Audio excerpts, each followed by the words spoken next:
Hello there and welcome to the Star Wars Showcase YouTube channel. Got a little bit of a different video up for you today as I wanted to detail some different steps and kit bashing materials to make your very own Wasteland Mercenaries. Let's take a look. Now for starters, kit bashing refers to a customizing technique where we basically take different parts and pieces from a lot of different, quote, kits or different action figures and combine them together to make something unique.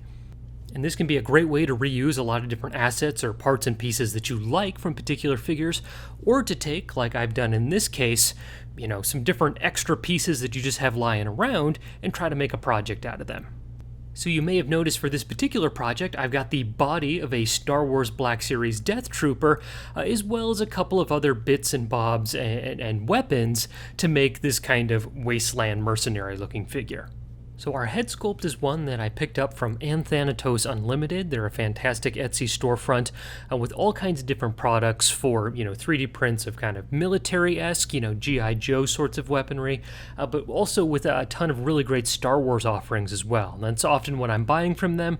But for this project, I picked up some extra kind of near future or future-looking weapons just to try to build out kind of an in-between project like this. And so our mercenaries here use, a variety of very simple techniques. You'll recognize a little bit of gunmetal dry brushing on that usually very shiny, glossy armor. And I also used a little bit of dry weathering technique with a Tamiya weathering kit just to try to give a little bit of a rusted look to things.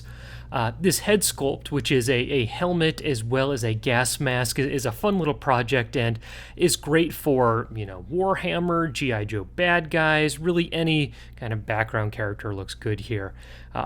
For our weapons here, again, just using more of that gunmetal dry brush. I really like that look just to add a little bit of a worn sort of effect to things. And for these guys, I traded out those Imperial pistols for this modified 1911 Colt pistol. So it fits pretty nicely in the Death Trooper holster there, and I thought just kind of added this nice look to things. This was also a fun little project for me to try out a couple of new techniques, the first being the use of a paint-on gloss coat using a Citadel Color Technical Art coat. This is where you can just take a little bit of a glossy kind of final protective layer, which I added to the lens of the gas mask here, just to kind of create some contrast between the really weathered armor, but then this kind of shiny, shimmery effect on the glass eyepieces here. So that's something I'd always wanted to try to play with because I usually use like a spray-on kind of matte sealant coat, but it's definitely something I'm going to use moving forward, as this is really great for kind of glassy or glossy effects. Can also really be great for like the eyes of like your Star Wars alien characters to add a little bit more depth to things. For our second mercenary here, very similar approach being used, albeit with a unique weapon.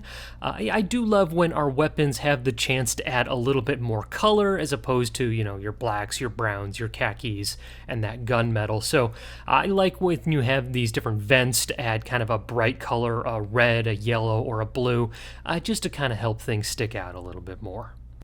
So all in all, this is a very simple build and really just a chance to, try to flex the muscles a little bit more when it comes to some different weathering techniques and to try out some new things while using some of those cheap or existing parts that you might already have on hand. So in total, I think if you were to start this project from scratch, you can find Death Troopers for around $10, and for a weapon and a head sculpt from Thanatos, you're probably looking at around $10 to $15 more. So less than $30 from start to finish, but I definitely do recommend just seeing what you have lying on hand, extra action figure accessories, to see if you couldn't build out something unique of your own.